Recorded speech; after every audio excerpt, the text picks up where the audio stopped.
Ilom, wala kang alam. Sana walang kamag-anak na mapatay ng adik. Ma'am, alam ko sarado yung utak mo. Pero ito na lang, tanungin kita ngayon. Naniniwala ka ba na walang adik kung wala ang mga drug lord? Ngayon, tanungin ulit kita. Alam mo ba nung panahon ni Duterte is may ni-raid na drug laboratory sa Davao City? Term po ni Duterte yan ha. Term po niya yan. Termino pa niya yan. At yung panahon na ni-raid yung drug laboratory sa Davao City, alam mo ba kung sino yung may-ari ng drug laboratory na yon? Na binanggit ni Colonel Acerto na isang ICC witness na ngayon. Alam mo kung sino? Walang iba po kundi yung Chinese economic advisor po ni Duterte na si Michael Yang. Kung hindi mo kilala si Michael Yang, try mo i-research sa Google para makilala mo at magkaroon ka ng informasyon.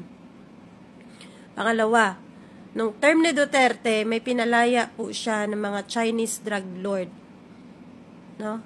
4 na Chinese drug lord. Kung alam mo lang. Kung hindi mo rin alam, i-google mo, nandoon yan. Kasi baka hindi ka nakapanood ng balita nung ibinalita yan. Kaya sige, i-google mo para malaman mong katotohanan. Pangatlo, sa Pogo. Sa Pogo, marami droga doon. Maraming droga sa Pogo. Sino ang nagligal ng Pogo sa Pilipinas? Si Duterte. Diba? Sabi niya malinis ang Pogo. Pero sa damakmak ang illegal na gawain sa Pogo. Kasama na doon ang droga. Ngayon, ano ang masasabi mo sa ginawa ni Duterte? Tama ba na may pinalaya niya yung mga Chinese drug lord? At ano ang masasabi mo sa economic advisor na Duterte na may-ari din ng isang drug laboratory sa Davao City? At ano ang masasabi mo kay Duterte regarding sa Pogo na niligal niya?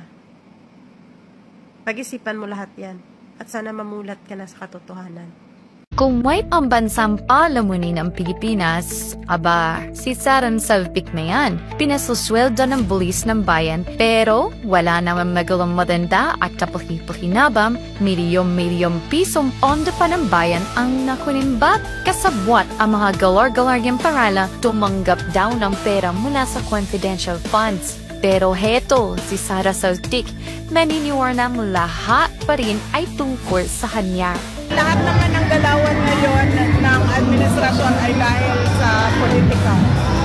So wala na akong nakita na ginawa ng administrasyon na ito para sa kapayapaan at kaunlaran ng ating bayan. Kundi lahat ay pag-atake lang sa politika at sa mga tao hindi nila kaya takutin at hindi nila kaya bilhin. Tigilan mo na kami, Sara Salpik.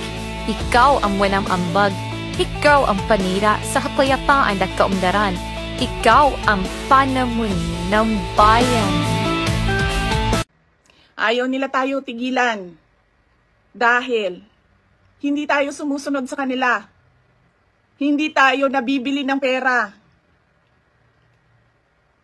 Ano pa ba ang kailangan ng isang taong sanay na sa hirap na wala na siyang ibang alam kundi ang maging mahirap dahil hindi niya nakikita ang hustisya mula sa gobyerno? Mabibili mo pa ba yan? Hindi na. Justice ng karagdagang sinumpaang salaysay si dating Senador Antonio Trillanes IV bilang dagdag ebidensya sa smuggling at graft complaint na isinampa laban kay Davao City 1st District Representative Paulo Duterte at iba pa. Ayon kay Trillanes, ang mga isinumbiti niyang affidavit ay mula sa umano'y Bureau of Customs Fixer na si Mark Taguba at Customs Intelligence Officer Jaime Guban.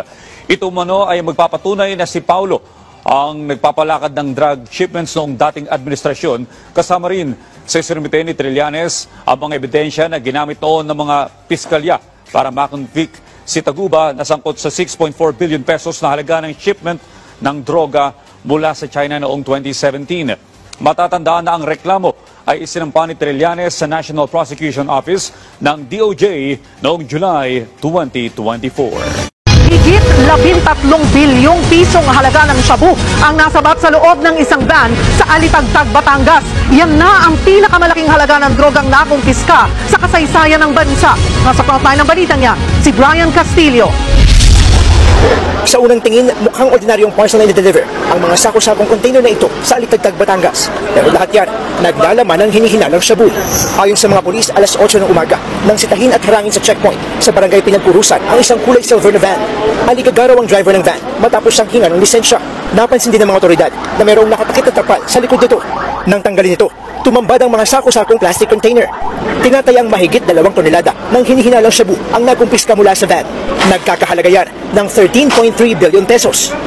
Ito na siguro ay makasaysayang pinakamalaking huling droga sa kasaysayan ng ating bansa.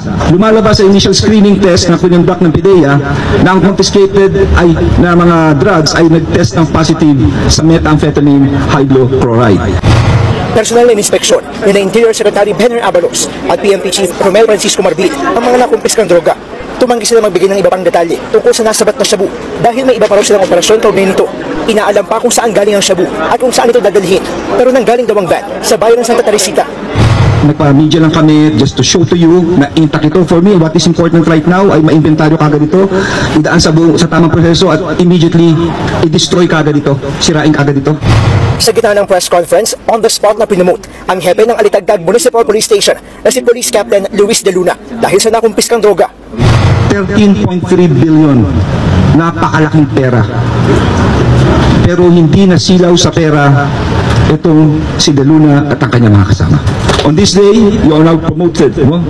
Spot promotion dahil sa kagalingan ginawa mo, sa katapangan mo. Hindi ka nasilaw, hindi mo tinago ito, hindi mo binawasan buong-buo ang droga. Nag-stem lang po ito sa aking pananaw na deeply seated determination po at dedication sa trabaho po. Yun lamang po, wala na pong iba.